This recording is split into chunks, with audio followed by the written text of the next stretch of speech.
Assalamualaikum warahmatullahi wabarakatuh. Mempelajari hukum perdata internasional bukan sekedar wacana akademik. Ia adalah kunci untuk memahami konflik hukum lintas negara, membangun kontrak yang kuat, dan mewujudkan keadilan transnasional. Hai, saya Farik Wastunudzul Qurani akan mempresentasikan sebuah pembahasan yang menarik tentang manfaat mempelajari hukum perdata internasional. Yang terhormat Ibu Eriska Ginalita Dwi Putri SHMH, selaku dosen pengampu mata kuliah Hukum Perdata Internasional, serta rekan-rekan yang saya banggakan. Izinkan saya untuk memulai membahas manfaat mempelajari hukum perdata internasional. Hukum perdata internasional adalah cabang dari ilmu hukum yang mengatur hubungan hukum privat yang mengandung unsur asing. Nah, jadi unsur asing dalam hal ini itu bisa berupa kewarganegaraan para pihak yang berbeda, tempat tinggal di negara yang berbeda, atau lokasi objek sengketa yang berada di luar negeri. HPI tidak secara langsung mengatur materi sengketa perdata seperti warisan atau perkawinan, tetapi lebih kepada menentukan hukum negara mana yang berlaku dalam sengketa tersebut. Nah, jadi pengadilan mana yang berwenang memutus dan apakah putusan dari negara lain dapat diakui dan dilaksanakan di negara kita. Oleh karena itu, hukum perdata internasional ini tuh sering disebut juga sebagai conflict of law atau privat international law. Dalam konteks globalisasi yang semakin berkembang pesat, batas-batas antar negara menjadi semakin kabur, terutama dalam hubungan sosial, ekonomi, dan teknologi. Warga negara dari satu negara kini bisa dengan mudah menikah, berbisnis, atau bahkan memiliki harta di negara lain. Kondisi ini menimbulkan potensi sengketa perdata lintas negara yang kompleks dan memerlukan aturan hukum yang bisa menjembatani sistem hukum antar negara yang berbeda. Di sinilah pentingnya mempelajari hukum perdata internasional untuk memastikan keadilan, kepastian hukum, dan perlindungan hak individu dalam ranah privat yang bersifat internasional. Nah, jadi lebih jauhnya lagi, hukum perdata internasional ini tuh memiliki peran yang sangat vital dalam mendukung kepastian hukum dalam interaksi hukum antar negara. Misalnya, dalam kasus perkawinan, campuran antar warga negara Indonesia dan warga negara asing, hukum perdata internasional ini tuh akan membantu menentukan hukum negara mana yang berlaku untuk urusan hak asuh anak, pembagian harta, atau bahkan pengakuan status perkawinan. Nah, jadi begitu juga dalam kontrak dagang internasional, hukum perdata internasional ini juga membantu para pihak untuk menyusun klausul hukum yang berlaku dan forum penyelesaian sengketa agar tidak terjadi konflik yurisdiksi di kemudian hari. Dengan demikian, hukum perdata internasional ini tuh bukan hanya penting dipelajari oleh akademisi hukum, tetapi juga oleh praktisi, pembuat kebijakan, dan pelaku ekonomi yang berkecimpung dalam kegiatan lintas negara. Ia adalah fondasi penting dalam menciptakan tatanan hukum internasional yang adil, tertib, dan harmonis di tengah dinamika hubungan global yang semakin kompleks. Tujuan pembelajaran dari mempelajari hukum perdata internasional itu adalah memberikan pemahaman yang mendalam mengenai bagaimana hukum privat ini tuh berfungsi dalam konteks hubungan internasional yang kompleks.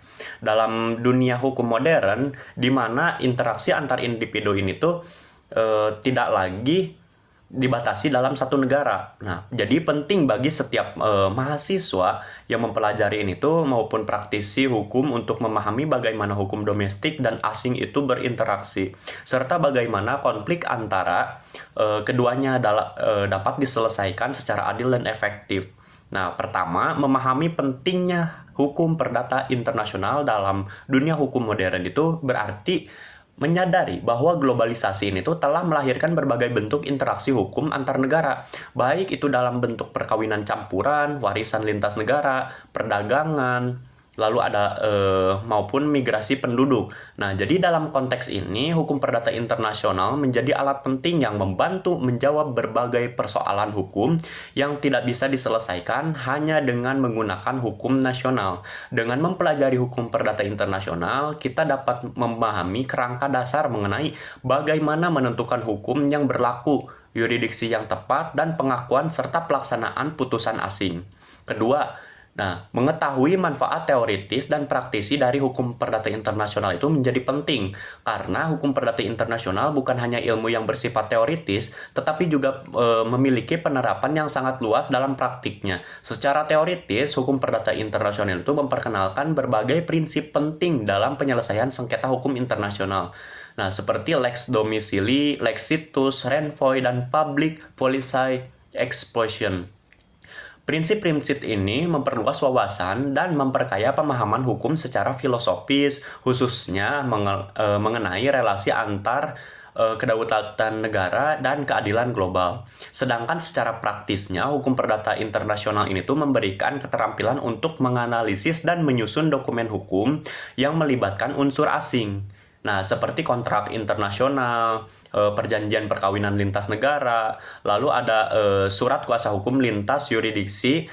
Hukum perdata internasional ini juga melatih mahasiswa dan praktisi ini tuh untuk mampu mengidentifikasi dan mengantisipasi potensi konflik hukum. Nah, jadi serta penyusunan strategi hukum lintas negara yang nantinya tuh jadi efektif dan efisien. Nah, dengan mempelajari hukum perdata internasional, peserta didik ataupun mahasiswa, praktisi, dan lain-lainnya itu tidak hanya dibekali dengan kemampuan analisis hukum lintas batas, tetapi juga dilatih menjadi bagian dari masyarakat hukum global yang berpikir secara kritis, inklusif, dan adaptif terhadap perubahan-perubahan hukum internasional yang sifatnya itu dinamis. Nah, jadi maka dari itu hukum perdata internasional ini tuh adalah kompetensi wajib dalam membentuk profesional hukum yang unggul dan siap bersaing di tingkat internasional. Nah, dalam memahami unsur asing dalam kasusnya, salah satu kemampuan utama yang harus dimiliki ketika mempelajari hukum perdata internasional itu adalah kemampuan untuk mengenali unsur asing dalam suatu kasus hukum perdata. Unsur asing ini tuh adalah elemen yang menunjukkan keterkaitan antara suatu peristiwa hukum dengan lebih dari satu sistem hukum nasional. Unsur ini bisa muncul dalam berbagai bentuk. Nah, perbedaan kewarganegaraan, pihak yang terlibat, tempat tinggal atau domisili di negara lain, lokasi objek yang disengketakan di negara asing, atau bahkan peristiwa hukum yang terjadi di luar negeri. Nah, mengenali unsur asing dalam sengketa ini tuh adalah langkah awal yang sangat penting dalam analisa hukum perdata internasional. Tanpa kemampuan ini tuh, maka seorang praktisi atau mahasiswa hukum bisa keliru menerapkan hukum nasional dalam kasus yang seharusnya tunduk pada hukum asing, atau sebaliknya. Misalnya dalam kasus perkawinan antara warga negara Indonesia dan warga negara Belanda contohnya yang dilangsungkan di Australia. Nah, unsur asing ini tuh muncul dari kewarganegaraan kedua belah pihak serta tempat berlangsungnya pernikahan. Dalam hal ini tuh pertanyaan yang harus dijawab itu adalah hukum negara mana yang berlaku untuk sahnya perkawinan, pembagian harta, atau kemungkinan perceraian. Nah, setelah unsur asing teridentifikasi, tahap berikutnya adalah menentukan hukum yang berlaku dan yurisdiksi yang berwenang mengadili gitu. Jadi ini tuh membutuhkan pemahaman mendalam mengenai prinsip-prinsip yang di dalam hukum perdata internasional seperti lex loci celebration, lex domicili, terus ada lex situs. Nah, penentuan hukum dan yurisdiksi yang tepat sangat penting untuk mencegah forum shopping, yaitu pemilihan pengadilan yang paling menguntungkan secara sepihak, serta memastikan adanya keadilan dan kepastian hukum. Sebagai contoh konkretnya adalah dalam warisan lintas negara. Jika seseorang warga negara Indonesia meninggal di Jerman dan meninggalkan harta di beberapa negara, maka ahli waris harus menentukan hukum waris mana yang berlaku terhadap harta tersebut. Begitu pula dalam perkawinan campuran, timbul pertanyaan tentang hukum mana yang mengatur status suami istri, pembagian harta, hingga hak asuh anak jika terjadi perceraian. Hukum perdata internasional memberikan kerangka untuk menjawab semua pertanyaan tersebut secara sistematis dan logis. Dengan demikian, memahami unsur asing dalam kasus perdata bukan hanya aspek teknis, tetapi juga bagian dari kemampuan analitis hukum yang tinggi. Ini merupakan keterampilan kunci bagi siapapun yang ingin terjun dalam praktik hukum internasional, karena kesalahan dalam mengidentifikasi unsur asing dapat berakibat fatal terhadap keseluruhan proses penyelesaian sengketa. Dalam menguasai prinsip petunjuk hukum dalam hukum perdata internasional, salah satu aspek terpenting yang harus dipahami yaitu adalah prinsip-prinsip petunjuk hukum. Nah, atau yang dikenal sebagai choice of law rules. Prinsip-prinsip ini tuh digunakan untuk menentukan sistem hukum mana yang harus diterapkan dalam menyelesaikan suatu sengketa perdata yang mengandung unsur asing.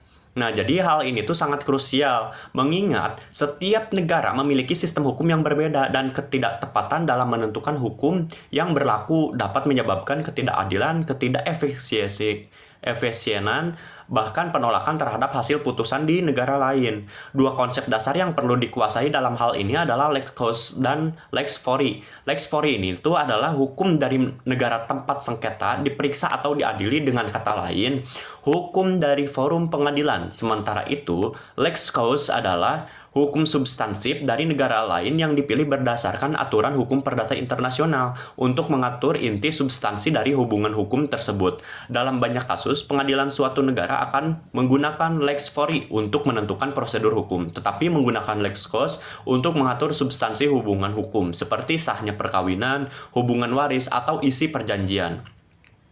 Terdapat beberapa prinsip petunjuk hukum yang menjadi acuan dalam menentukan lex cause. Nah, yang pertama itu adalah lex situs, hukum yang berlaku terhadap benda tidak bergerak, ditentukan berdasarkan lokasi tempat benda itu berada. Misalnya, jika properti berada di Prancis, maka hukum properti Prancis yang digunakan. Yang kedua, lex domisili, yaitu hukum yang berlaku ditentukan berdasarkan tempat domisili seseorang. Prinsip ini tuh lazim digunakan dalam hal status personal, seperti status perkawinan, terus kapasitas hukum, atau hak waris seseorang. Yang ketiga adalah renvoi, yaitu suatu teori di mana sistem hukum asing yang ditunjuk oleh hukum perdata internasional suatu negara mengembalikan atau merujuk kembali persoalan tersebut kepada sistem hukum negara asal atau kepada hukum negara ketiga. Renvoi ini tuh sering terjadi sumber perdebatan karena dapat menyebabkan siklus referensi hukum yang tidak berujung. Namun dalam beberapa sistem hukum, renvoi diterima untuk mencapai keadilan substansif dan keseragaman keputusan. Jadi, menguasai prinsip-prinsip ini tuh sangat penting agar dapat menghindari konflik hukum antar negara yang memiliki perbedaan dalam menetapkan norma dan aturan hukum privatnya. Tanpa pemahaman yang kuat terhadap choice of law, seorang praktisi hukum akan kesulitan menentukan keabsahan suatu tindakan hukum atau memprediksi hasil dari suatu sengketa perdata lintas negara. Dengan kata lain, prinsip-prinsip petunjuk hukum dalam hukum perdata internasional itu berfungsi sebagai kompas hukum. Nah, jadi untuk mewujudkan keadilan lintas batas dan perlindungan hukum yang konsisten di tengah keragaman sistem hukum di dunia. Selanjutnya yaitu mengantisipasi risiko hukum internasional. Nah, di sini ada 3 poin. Salah satu manfaat utama dari mempelajari hukum perdata internasional adalah kemampuannya untuk membantu pihak-pihak yang berhubungan dalam transaksi lintas negara untuk mengantisipasi risiko hukum internasional. Nah, dalam praktiknya, setiap bentuk kerjasama, transaksi, atau hubungan hukum yang melibatkan 2 atau lebih yurisdiksi pasti mengandung potensi sengketa. Oleh karena itu, memahami bagaimana cara melindungi kepentingan hukum secara preventif itu sangat penting, terutama dalam dunia yang serba terhubung dan kompetitif. Yang pertama itu adalah HPI ini tuh sangat membantu dalam menyusun kontrak internasional yang aman secara hukum. Jadi kontrak lintas negara harus dibuat dengan sangat hati-hati agar tidak menimbulkan celah hukum di kemudian hari. Misalnya suatu perusahaan di Indonesia itu menjalin kerjasama bisnis dengan perusahaan Jepang. Dalam menyusun perjanjian, sangat penting untuk memasukkan ketentuan mengenai hukum yang berlaku. Jadi, mekanisme penyelesaian sengketa, bahasa kontrak, dan yurisdiksi yang berwenang itu tanpa pemahaman HPI, kesepakatan ini tuh berpotensi cacat atau bahkan tidak bisa dilaksanakan di negara pihak lainnya. Yang kedua, HPI ini tuh membekali kita untuk menentukan klausul arbitrase dan klausul pilihan hukum. Nah, jadi secara tepatnya itu klausul arbitrase itu memungkinkan para pihak untuk menyelesaikan sengketa di luar pengadilan formal dengan cara yang lebih fleksibel, netral, dan efisien. Sementara itu, choice of law Clause memungkinkan para pihak itu untuk menentukan sejak awal hukum negara mana yang akan digunakan jika terjadi sengketa. Penentuan ini tuh bukan sekadar formalitas, tetapi strategi hukum yang dapat melindungi posisi klien dari risiko ketidakpastian hukum di negara lain. Sebagai contohnya itu, dalam kontrak jual beli internasional, pihak-pihak dapat menyepakati bahwa jika terjadi sengketa, maka hukum yang berlaku adalah hukum Inggris dan penyelesaian dilakukan melalui arbitrase di Singapura. Dengan ketentuan ini, kedua belah pihak tidak hanya mendapatkan kepastian hukum, tetapi juga menghindari proses litigasi yang panjang dan rumit di yurisdiksi masing-masing negara. Ketika pemahaman HPI ini juga sangat penting untuk melindungi kepentingan klien secara lintas negara. Ini mencakup perlindungan terhadap hak milik, perlindungan hukum keluarga, status kewarganegaraan, serta pengakuan dalam pelaksanaan putusan asing. Misalnya, seorang klien warga negara asing yang menikah dengan WNI dan tinggal di Indonesia ingin memastikan bahwa hak waris dan hak anaknya itu tetap terlindungi secara hukum. Nah, di kedua negara, praktisi yang memahami HPI dapat memberikan solusi strategis dan sah secara lintas yurisdiksi. Jadi, keterampilan ini tuh menjadi sangat krusial dalam dunia hukum modern yang semakin kompleks, dinamis, dan berbasis global. Selanjutnya yaitu penyelesaian sengketa perdata internasional. Nah, salah satu aspek penting dalam hukum perdata internasional adalah bagaimana menangani sengketa perdata lintas negara. Yang langkah awalnya itu adalah dalam penyelesaian sengketa internasional yaitu menentukan forum yang netral dan adil. Forum di sini merujuk pada lembaga atau pengadilan mana yang berwenang untuk memproses sengketa tersebut. Dalam konteks sengketa internasional, pihak-pihak seringkali menyepakati terlebih dahulu forum mana yang akan digunakan jika terjadi perselisihan, baik melalui forum pengadilan nasional tertentu maupun melalui arbitrasi internasional. Penentuan forum ini penting agar tidak menimbulkan kesan berat sebelah dan dapat menjamin keadilan bagi semua pihak yang terlibat. Nah, dalam hal ini prinsip Comitas Gentium memegang peranan penting. Jadi, prinsip saling menghormati antar negara dalam hal pelaksanaan hukum privat termasuk pengakuan dan pelaksanaan hukum putusan pengadilan asing. Prinsip ini tuh menunjukkan bahwa meskipun setiap negara memiliki kedaulatan hukumnya masing-masing, mereka tetap menghormati hukum dan putusan yang sah dari negara lain dalam semangat bekerja sama internasional. Tanpa prinsip ini, penyelesaian sengketa akan menjadi sangat sulit. Nah, sebagai contohnya itu adalah Konvensi Den Haag tahun 1980 tentang aspek sipil penculikan anak internasional. Nah, dengan demikian, HPI ini tuh memegang peranan penting strategis dalam menciptakan mekanisme penyelesaian sengketa lintas negara yang adil dan efektif. Jadi tidak hanya memberi solusi hukum, tetapi juga menjembatani perbedaan budaya hukum dan sistem peradilan antar negara. Melalui pemahaman HPI, para praktisi hukum dapat membantu kliennya mencari forum terbaik, menghindari konflik yuridiksi, dan menyelesaikan sengketa dengan cara yang menghormati nilai-nilai keadilan universal. Selanjutnya yaitu mendorong harmonisasi hukum. Dalam dinamika global yang semakin kompleks, salah satu tantangan besar dalam penyelenggaraan hukum perdata lintas negara itu adalah perbedaan sistem hukum nasional yang kerap kali menimbulkan konflik, ketidakpastian, bahkan ketidakadilan. Untuk menjawab tantangan tersebut, hukum perdata internasional itu memiliki peran penting dalam mendorong harmonisasi dan unifikasi hukum internasional. Jadi harmonisasi ini tuh bertujuan untuk menciptakan keseragaman prinsip dan standar hukum di berbagai yurisdiksi agar hubungan perdata antar negara dapat berjalan lebih adil, konsisten, dan dapat diprediksi. Nah, unifikasi hukum internasional privat ini tuh bukan berarti menyeragamkan seluruh sistem hukum di dunia, tetapi lebih kepada menyusun aturan-aturan umum dan kesepakatan internasional yang dapat digunakan oleh berbagai negara sebagai acuan dalam menghadapi sengketa perdata internasional. Hal ini tuh mencakup pengakuan terhadap hukum asing, pelaksanaan putusan asing, pemilihan hukum yang berlaku dalam kontrak internasional, serta penyelesaian sengketa lintas negara. Tanpa adanya upaya harmonisasi, setiap negara akan menggunakan pendekatan yang berbeda terhadap kasus yang sama, yang pada akhirnya merugikan pihak-pihak yang terlibat. Nah, dalam proses harmonisasi ini tuh beberapa lembaga internasional memiliki peran penting, di antaranya yaitu Hague Conference on Private International Law atau HCCH yaitu organisasi antar negara yang berfokus pada pengembangan dan unifikasi aturan hukum perdata internasional. Konvensi-konvensi yang dihasilkan HCCH seperti Konvensi Den Haag 1980 tentang penculikan anak dan Konvensi 1956 tentang perlindungan anak memberikan kerangka hukum bersama yang diakui secara global dan diadopsi oleh banyak negara.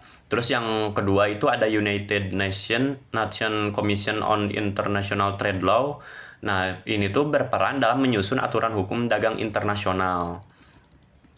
Nah, selain itu, dalam HPI ini juga dikenal pula prinsip-prinsip penting yang turut mendukung harmonisasi. Nah, seperti Lex Mercarotia, terus Ordre Public, kebijakan publik internasional.